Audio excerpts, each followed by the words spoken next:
Assalamualaikum dear student, hope you all fine. Today we solve exercise 7.2 question number 1. Find the slope and inclination of the line joining the points. Part 1 -2 4 5 11. Part 2 3 -2 2 7 और part 3 है 4 6 4 8. ठीक है. Solution number said to find the slope and inclination of the line joining the given points. We will follow these steps. Step 1 find the slope. जब हम slope find करेंगे तो हम क्या करेंगे? The slope m of the line joining two point x1 y1 and x2 y2 given by m is equal to slope का formula बस ये है y2 minus y1 divided by x2 minus x1. Step 2 में हम क्या find करेंगे? Find the inclination. The inclination theta of the line is the angle that the line makes with the positive axis. The formula for inclination is tan theta is equal to m. Thus, the inclination theta can be calculated using the inverse tangent of the slope. Theta is equal to tan inverse of m. ठीक है. ये हमारे पास उसने कहा है कि दो step हैं, इनसे हमने स्लोप और इंक्लिनेशन फाइंड करना होगा. ठीक है. स्लोप के लिए फॉर्मूला उसने बता दिया कि m is equal to y2 minus y1 है, x2 माइनस x1 है, और जो हमारे पास थीटा है उसको फाइंड करने के लिए theta is equal to tan inverse of m है. ये दो हमने फॉर्मूले यूज़ करने हैं, हमारा ये क्वेश्चन नंबर 1 हो जाएगा कंप्लीट. ठीक हो गया. अब इसका पार्ट 1 देख लें. पॉइंट में दिए हुए उसने -2 4 एंड 5 11. जो फर्स्ट ऑर्डर पेयर है उसमें हमारे पास जो फर्स्ट वैल्यू होगी वो x1 की होगी, जो सेकंड वैल्यू होगी वो y1 की होगी.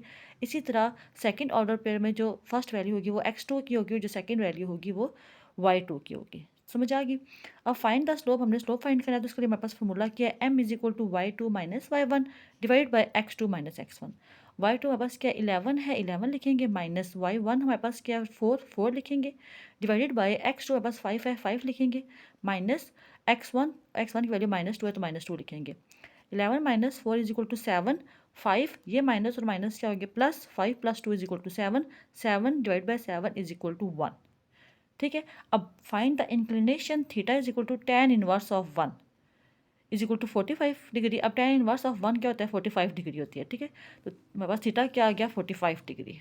लेकिन tan इनवर्स ऑफ 1 लिखा, 1 हमारे पास m की वैल्यू थी. tan इनवर्स ऑफ m इसका फॉर्मूला है ना, theta is equal to tan inverse of m. जो हमारे पास स्लोप आएगा, जो स्लोप का आंसर आएगा वो हमने यहाँ पुट करना होगा, यानी m की वैल्यू पुट करनी है. तो tan inverse of 1 is equal to 45 degree. Part 1 complete हो गया. पार्ट 2 की तरफ चलते हैं. इसका पार्ट 2 देख लें. पॉइंट हमारे पास 3 -2 हैं एंड 7 2 और 7 हैं. ठीक है. इसमें हमारे पास x1 3 है, y1 -2 है, x2 2 है, y2 7 है. Find the slope. m हमारे पास क्या होता है? m is equal to y2 minus y1 divide by x2 minus x1. y2 7 था, y1 -2 था, हमने पुट कर दिया 7, ये फॉर्मूले का माइनस, और ये y1 की value -2 divide by x2 minus x1 होता है. x2 इसमें 2 है और x1 3 है, तो 2 minus 3. 7 minus minus plus, 7 plus 2 is equal to 9. 2 minus 3 is equal to minus का 1. बड़ी वैल्यू के साथ क्या साइन है? माइनस का, इसलिए -1 आ गया. तो 9 divide by -1 is equal to minus का 9. अब हमने इंक्लिनेशन फाइंड करनी है, तो थीटा का फॉर्मूला का theta is equal to tan inverse of m. m की वैल्यू क्या है हमारे पास? यहाँ पे माइनस का 9 है. तो आप कैलकुलेटर से फाइंड करोगे तो आपने tan इनवर्स ऑफ 9 पुट करोगे तो उसका आंसर आ जाएगा 83.6 डिग्री. ठीक है. तो since inclination is measured from the positive axis, we add 180 degree to convert to a positive angle. हमारे पास इंक्लिनेशन होती है, हम उसे मेजर कर सकते हैं ना पॉजिटिव एक्सिस के साथ, तो हमने पीछे पढ़ा है. ठीक है. तो इसलिए हम क्या करेंगे, इसमें हम 180 को ऐड करेंगे तो हमारे पास आ जाएगा 96.4 डिग्री.